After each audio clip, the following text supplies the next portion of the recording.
आखिर इस केस में क्यों बरियत नहीं मिल रही है? देखिए, ये कानूनी मामला नहीं है, ये मामला सियासी है। मालकान जो मीडिया पर काबिज थे और पिछले कई सालों से, दहाइयों से उन्होंने एक साजिश की। सुप्रीम कोर्ट का फैसला कहता है कि एक ही मामले पर 2 FIR नहीं कर सकती। मुद्दई खुद कह रहा है कि कोई क्राइम नहीं हुआ, कोई मुतासर अफरीक नहीं आया, कोई शिकायत कुनिंदा नहीं आया। 9 जजेस, मौजूद जजेस कहते हैं नॉट बिफोर मी।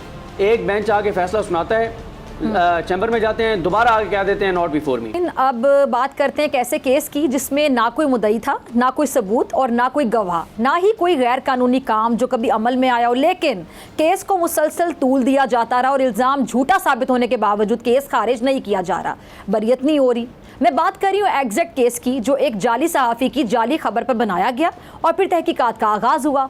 तहकीकात के बाद एग्जैक्ट केस के तफ्तीशी ऑफिसर, जो कि खुद मुद्दई भी था, उसने सिंध हाई कोर्ट में अपनी रिट में एतराफ़ किया कि एग्जैक्ट का तमाम काम कानूनी था, एग्जैक्ट के पास तमाम काम के लाइसेंस मौजूद थे और एग्जैक्ट में कभी कोई जुर्म हुआ ही नहीं है। अब एक सवाल पैदा होता है, सवाल ये है कि जब मुद्दई और तफ्तीशी ऑफिसर एतराफ़ कर चुके हैं कि कोई जुर्म हुआ ही नहीं, तो ये केस अब तक क्यों चल रहा है? इससे तो एग्जैक्ट और बोल की जो हक तलफी है वो हो रही है, क्योंकि जो फेयर ट्रायल है उसका मौका ही नहीं दिया जा रहा।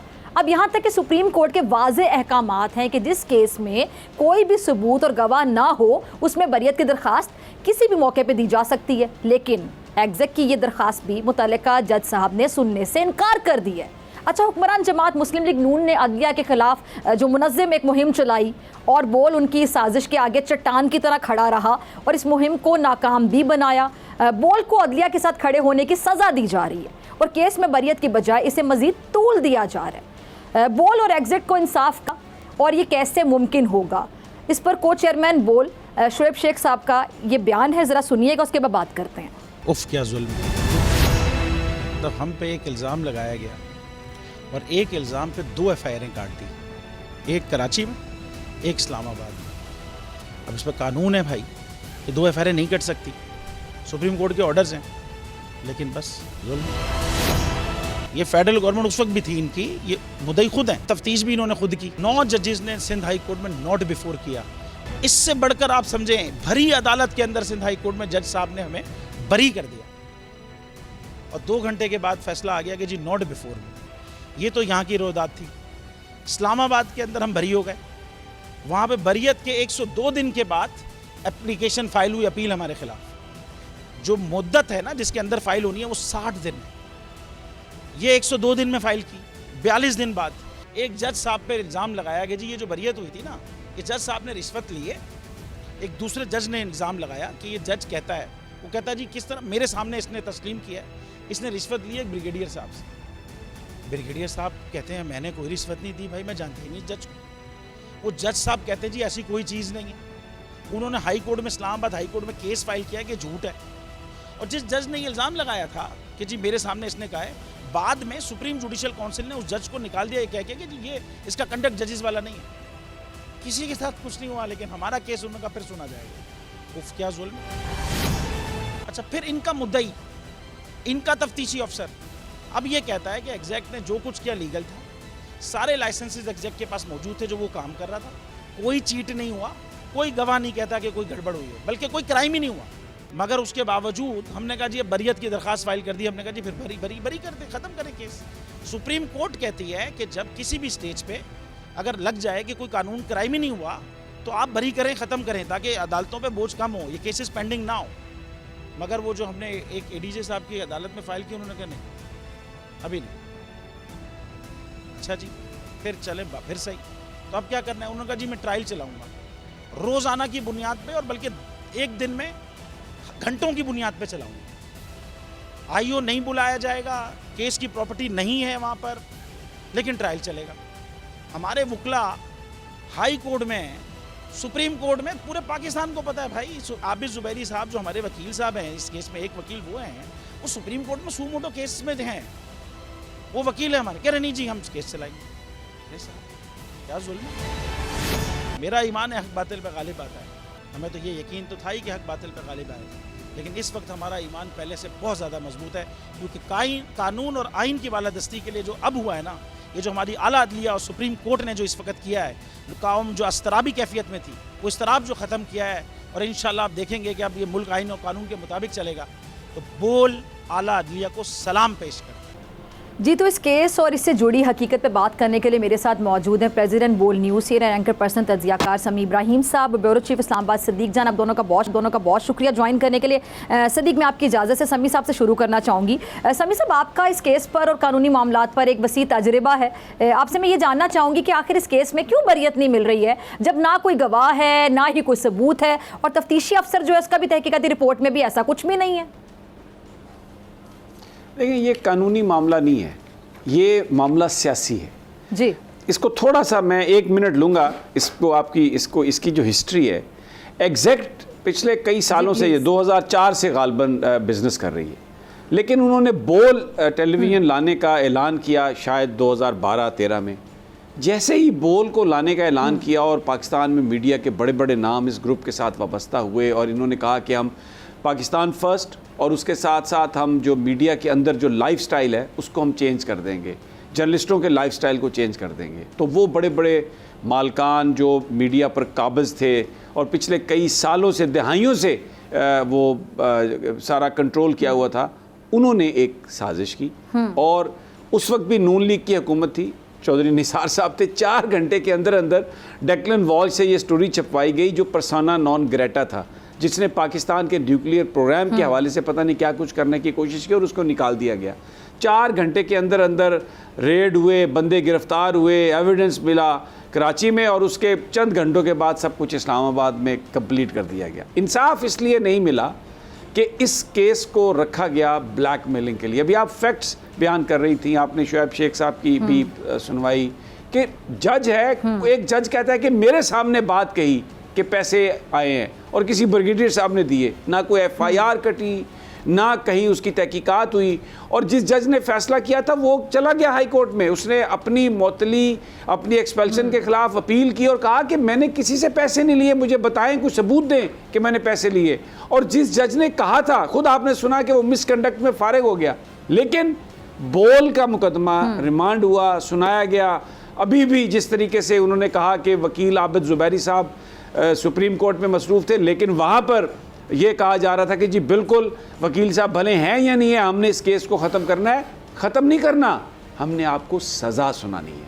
तो ये एक इसका ताल्लुक़ इस वक्त पाकिस्तान में जो जंग है मीडिया की आज़ादी की, अदलिया की सुप्रीमेसी की, पाकिस्तान में तब्दीली की, उससे गहरा ताल्लुक़ है। बोल रिप्रेजेंट करता है पाकिस्तान को, पाकिस्तान के उन मजलूमों को जो अपने हकूक़ के लिए कोशिश कर रहे हैं। जिस तरह उनको अभी तक हक नहीं मिला, हमें भी हक नहीं मिला, उनकी भी कोशिश जारी है, हमारी भी कोशिश जारी है, और हम उम्मीद करते हैं कि चीफ जस्टिस उमर अता बंदयाल इस हवाले से फैसला कुन किरदार अदा करेंगे। ठीक है जी। सदीक, आपकी तरफ आ रही हूँ, आप भी रिपोर्टिंग का वसी तजुर्बा रखते हैं, ख़ास तौर पे कोर्ट रिपोर्टिंग का। तो जब मुद्दई ही केस में एतराफ़ कर ले कि जो इल्ज़ामात लगाए गए हैं वो तमाम झूठे थे, तो केस कैसे चलाया जा सकता है? क्या ये एग्जैक्ट बोल के साथ ज़्यादती नहीं है?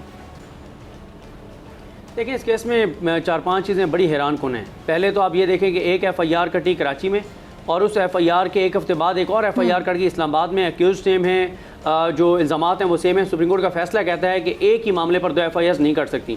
फिर उसके बाद देखें, मुद्दई खुद कह रहा है कि कोई क्राइम नहीं हुआ, कोई मुतासर अफरीक नहीं आया, कोई शिकायत कुनिंदा नहीं आया, पाकिस्तान तो क्या दुनिया भर से किसी ने कोई शिकायत नहीं की।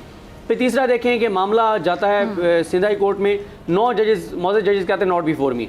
एक बेंच आके फैसला सुनाता है, चैम्बर में जाते हैं, दोबारा आके कह देते हैं नॉट बिफोर मी। फिर आप ये देखें कि इसी केस में बरियत होती है इस्लामाबाद से, और उसके बाद अपील के लिए जो टाइम है वो गुजर जाता है, और 102 रोज़ बाद अपील जो है वो सबमिट हो जाती है। इसी केस में जो बरियत की दरख्वास्त है, और बरियत की दरख्वास्त के बारे में सुप्रीम कोर्ट के फैसले ये कहते हैं कि अगर ट्रायल मुकम्मल हो जाए और फैसला महफूज हो जाए, उस वक्त भी बरियत की दरख्वास्त आएगी, तो पहले बरियत की दरख्वास्त पर फैसला होगा। उस पर भी जज साहब कहते हैं कि नहीं जनाब, मैंने इसलिए फैसला नहीं करना, और बुनियाद क्या बनाई जा रही है कि जी मुझे सुप्रीम कोर्ट से कोई लेटर आया है, और वो लेटर को कौन करें? Chief justice Sindh high court Ahmed Ali M Sheikh sahab. और मेरा ख्याल है कि चीफ जस्टिस पाकिस्तान को भी मामला देखना चाहिए, chief justice Sindh high court भी देखना चाहिए कि chief justice Sindh high court का नाम इस्तेमाल करके, सुप्रीम कोर्ट का नाम इस्तेमाल करके, और फेयर ट्रायल का जो हक है वो छीना जा रहा है। फेयर ट्रायल करें, आप मेरिट पे केस चलाएं और आप फैसला करें, बरियत की दरखास्तें उसके ऊपर फैसला करें। कुछ भी नहीं है। एक चीज़ बड़ी इंपॉर्टेंट है डॉक्टर साहब, मैं सुन रहा था परसों जी मिफ्ता इस्माइल साहब को। मिफ्ता इस्माइल साहब फरमाते हैं कि जनाब पाकिस्तान की तबाही और बर्बादी की वजूहत में से एक वजह यह है कि आज पाकिस्तान की IT एक्सपोर्ट्स $2 अरब हैं, और इंडिया की IT एक्सपोर्ट 150 अरब डॉलर हैं, 148 अरब डॉलर का फ़र्क है। उन्हीं की हुकूमत थी 2014-15 में, जब एग्जैक्ट जो है डॉक्यूमेंटेशन, जो सरकारी डॉक्यूमेंटेशन है उसके मुताबिक IT एक्सपोर्ट्स 82%, 82% IT एक्सपोर्ट्स जो हैं वो एग्जैक्ट की थी।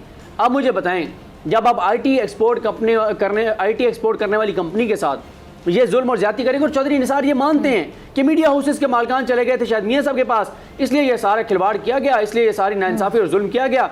अब जब आप ये करेंगे तो मेरे मुल्क के अंदर यही हाल होगा ना IT एक्सपोर्ट का, कि 148 अरब डॉलर का फ़र्क है। हालांकि पाकिस्तान के अंदर जो टैलेंट है, पाकिस्तान के नौजवानों की जो सलाहियतें हैं, आपने चंद मीडिया मालिकान की ख्वाहिश के ऊपर आपने जो जुल्म किया, और अभी भी जो जुल्म जारी है, तो इसलिए चीफ जस्टिस पाकिस्तान उमर अता बंदियाल साहब से हमारी अपील है कि वो इस सारे मामले को देखें और मेरिट के ऊपर केस चलना चाहिए, बरियत की दरख्वास्त पे मेरिट पे फैसला होना चाहिए, और इंसाफ जो है वो ना सिर्फ होना चाहिए बल्कि होता हुआ नज़र भी आना चाहिए। ठीक है, आपने बरियत की दरख्वास्त का जिक्र किया, मेरिट का जिक्र किया। समी साहब, ये सवाल लेके मैं आपके पास आ रही, जब सुप्रीम कोर्ट के अहकामात है कि जब कोई गवाह और सबूत नहीं हो तो बरियत की दरख्वास्त किसी भी वक्त दायर की जा सकती है समी साहब, लेकिन 3 दरख्वास्तें पेंडिंग छोड़कर एक ही दिन जो तमाम गवाहान हैं उनको पेश करने का कहना और केस चलाना, क्या समझ आ रहा है आपको? देखिए, बिल्कुल जो जस्टिस मंसूर अली शाह साहब अपने फ़ैसले में ये कह चुके हैं कि जहाँ पर जुर्म ना हुआ हो, फौरी तौर पर किसी भी स्टेज पर बरियत हो सकती है। अगर अब सुप्रीम कोर्ट अपने ही जो उनके फ़ैसले हैं, अगर उनको वो इन्फोर्स नहीं करवा सकती, तो फिर पाकिस्तान में ये एक बड़ा क्राइसिस है। इंडिया में जो अदालतें हैं उनकी जो कार्रवाई ऑनलाइन दिखाई जाती है, उसमें कई दफ़ा हमने देखा है कि कुछ ऐसे केसेस जिनके बारे में उन मामलात में अदालतें पहले फ़ैसला कर चुकी हैं, अगर कोई नया केस भी आता है तो वो वकील को भी जुर्माना करते हैं कि जनाब ये मैटर तो हम सेटल कर चुके हैं। अब इस मैटर में कोई आपके पास कंप्लेनेंट नहीं है, जो इन्वेस्टिगेटिंग ऑफिसर है वो कह रहा है जुर्म हुआ ही नहीं है, कोई शिकायत करने वाला नहीं है, तो उसके बाद इस केस को चलाने का मकसद क्या है? और फिर ख़ास तौर पर जैसे आप कह रही हैं कि इतनी उजलत कि आपको कोई टाइम ही नहीं मिल रहा फेयर ट्रायल का, और एक आप ब्लैकमेल कर रहे हैं लेटर बना के कि जनाब ये फ़लाँ चीफ जस्टिस ने कहा, फ़लाँ चीफ जस्टिस ने कहा। तो ये एक खिलवाड़ है इंसाफ के साथ, और इसकी बुनियादी वजह यही है कि बोल जिन चीज़ों पे स्टैंड कर रहा है, बोल जिन चीज़ों का प्रचार कर रहा है, जिन चीज़ों के लिए खड़ा है, मसलन अगर आप मज़ाहिर अली नकवी साहब के बारे में को बात करते हैं, इजाज़ुल एहसन साहब के बारे में, उमर अता बंदियाल के बारे में, मुनीब साहब के बारे में, किसी के बारे में, इवन काजी फायज़िया साहब के बारे में भी किसी के बारे में बात करते हैं, गलत बात, हम बोल जो है हम उसके ख़िलाफ़ खड़े हैं। हम अदलिया में डिस्क्रिमिनेट नहीं करते, हम अदलिया में डिवीज़न नहीं चाहते, हम तो ये कहते हैं कि ये इदारे हैं, उनका एहतराम करें, इज्जत के लिए खड़ा, और हम उनको एक्सपोज करते हैं जो ये सब कह रहा है, ये हमारा जुर्म है। तो हम तो यही हमारी दरख्वास्त होगी एंड पे, फिर यही अपील होगी चीफ जस्टिस साहब से कि अपने जो आपके फैसले हैं सुप्रीम कोर्ट के, उनको इन्फोर्स करें, और बरियत जो बिल्कुल अभी बनती है इसलिए कि कोई जुर्म ही नहीं हुआ, उस फैसले को इन्फोर्स करवाएं। ठीक। अच्छा सदीक, बहुत सी चीज़ें समी साहब ने भी बड़ी क्लियर की, और बोल न्यूज़ से जो मौजूदा हुकूमत है उसकी बड़ी नाराज़ी है, क्योंकि हम सब पार्टियों को बराबर कवरेज देते हैं, यानी किसी के साथ भी हम ज़्यादती नहीं करते हैं, और एक अहम बात कि हम अदलिया के साथ खड़े हैं, अदलिया की और जजेस की इज़्ज़त के लिए खड़े हैं, उनकी किरदार कुशी हम बर्दाश्त नहीं करते, जैसे कि समी साहब ने भी कहा। तो क्या बोल को इस बात की सज़ा दी जा रही है? देखिए, बोल के जराइम तो बहुत ज़्यादा हैं। सबसे बड़ा जुर्म तो ये है कि अरशद शरीफ साहब को कोई और चैनल नहीं बोलने दे रहा था, बोल वो ज्वाइन कर चुके थे, और फिर उनको जो शहीद किया गया उसके बाद से अब तक हम सवाल भी उठा रहे हैं, बात भी कर रहे हैं, और उनके इंसाफ के लिए खड़े भी हैं। इमरान रियाज खान साहब एक चैनल ज्वाइन करते हैं, ऑफेयर कर दिए जाते हैं, और इमरान रियाज खान साहब आप बोल पर बोल रहे हैं। समी इब्राहिम साहब निशाना हैं, समी इब्राहिम साहब बोल पर बात कर रहे हैं। जमील फारूकी के साथ जो कुछ किया गया वो आपके सामने है, मखदूम साहब आपके सामने हैं। बोल जो है वो अदलिया के ऊपर जो वार हो रहे हैं वो चीज़ें नहीं चला रहा। एक प्रेस कॉन्फ्रेंस होती है सुप्रीम कोर्ट के अहाते से, और सारे चैनल्स लाइव जाते हैं, बोल नहीं जाता। क्यों? क्योंकि उस प्रेस कॉन्फ्रेंस में सुप्रीम कोर्ट के 2 मुअज़्ज़ज़ जजेस पर हमले थे, और उनके खिलाफ झूठ था, बकवास था। मज़ाहिर अली अकबर नकवी साहब और इजाज़ुल एहसन साहब के ऊपर इल्ज़ामात थे, बोल ने तो नहीं चलाया। बोल ने जो उसके बाद जो कंपेन चलाई जा रही है कि इश्तिहारात लो, अदलिया के ऊपर हमलों में शामिल हो जाओ, वो बोल नहीं कर रहा। तो ज़ाहिर है ये जुर्म तो बहुत ज़्यादा हैं। जब आप आवाम की राय दिखाएंगे, अवामी जज्बात दिखाएंगे, जब आप आइन के साथ खड़े होंगे, आप कहेंगे कि 90 रोज़ में इलेक्शन होने चाहिए, जब आप कहेंगे कि ये हुकूमत गलत बयानी कर रही है कि जनाब इलेक्शन नहीं हो सकते, जब आप ये, फिर एक और चीज़ जो आपने की वो ये है कि वज़ीर कानून बता रहे थे कि जी ये 4-3 का फैसला है, और हमने जब वज़ीर कानून साहब के उस्ताद मोहतरम लतीफ़ खोसा साहब को लिया, उन्होंने कहा मुझे नहीं अंदाज़ा था कि मेरा शागिर्द एक दिन ऐसा आएगा कि मुझसे आगे निकल जाएगा, ठीक है। और आप जब बताएंगे कि ये कितनी मज़े का खेज़ वज़ीर कानून ने बात की, तो जराइम तो बहुत ज़्यादा हैं। जब आप आवाम की बात करेंगे, आवाम के मुश्किलात की बात करेंगे, और आप महंगाई की बात करेंगे, आप बेरोज़गारी की बात करेंगे, आप तबाही और बर्बादी की बात करेंगे, मुल्की इदारों के साथ जो हो रहा है वो बात करेंगे, तो ज़ाहिर है जुर्म तो बहुत बड़े हैं, नहीं छोटे जुर्म तो नहीं है। ठीक है, ठीक है। समीर साहब, आपका लास्ट कमेंट। देखिए, ये जो कहानी है भोल के ऊपर, इस वक्त जो कुछ हम पे गुजर रही है, ये गुजर इसलिए रही है, दबाव क्या है? दबाव ये है कि आप अदलिया का साथ छोड़ें, आप इमरान खान के जो जलसे दिखाते हैं वो दिखाना बंद करें, आप एक लिस्ट है इसको भी निकाल दें, इसको भी निकाल दें, इसको भी निकाल दें। अगर ये सारे काम हम कर लें तो घंटों में बोल के ऊपर जो मुकदमात हैं वो ख़त्म कर दिए जाएंगे और आप सुख और चैन से आप अपनी ज़िंदगी गुजार सकेंगे, आप ये बिज़नेस कर सकेंगे। लेकिन ये मैं बताते हुए बड़ा फ़ख्र भी महसूस कर रहा हूँ कि हमने ऑफ़र किया कि जनाब कोई आप इसको ना बनाए मसला, हम खुद चले जाते हैं। शुएब साहब ने ये कहा कि ये कुछ भी ना रहे, ये मुल्क जो है इसने हमें आइडेंटिटी दी है, इसने हमें इज़्ज़त दी है, यहाँ पर हमने कारोबार किया और इस वक्त ये मुल्क हमसे डिमांड कर रहा है कि हम उसके लिए करें। इस मुल्क ने हमें तो बहुत कुछ दिया है, हमने क्या दिया है?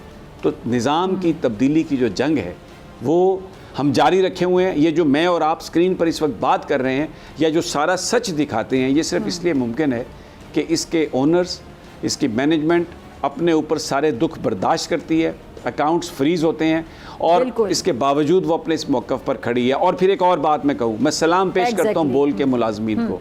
आपको पता है इस वक्त भी हमारे साथ क्या हो रहा है, कितना कुछ हमारा इन्होंने बंद किया हुआ है, कितनी हमें जो पेमेंट्स हैं ये लेट करते हैं, जिसकी वजह से हमारे जो वर्कर हैं उन बेचारों को पता नहीं किस तरह मुश्किल से वो गुजारा करते हैं और कहीं पर क्या क्या उन्हें डिले का सामना करना पड़ता है। लेकिन इसके बावजूद वो इसके साथ खड़े हैं और हम ये जंग जारी रखेंगे। हम अल्लाह से भी दुआ करते हैं कि पाकिस्तान पे रहम फरमा, और हम जज साहबान से भी ये कहते हैं कि आप देखें और बोल अपना हक मांग रहा है, हमें इंसाफ दें। अगर आपको ये वीडियो पसंद आई तो सब्सक्राइब करें और बेल आइकन पर क्लिक करें। जिंदगी एक मैदान है और PSL 8 में हर टीम को छूना आसमान है। 6 टीमों के बीच धुआंधार लड़ाई। ये शोर ना लड़ाई का है ना डर का, ये शोर है जीत का, ये शोर है जुनून का। खेल का जुनून रोजाना रात 11 बजे सिर्फ बोल न्यूज पर।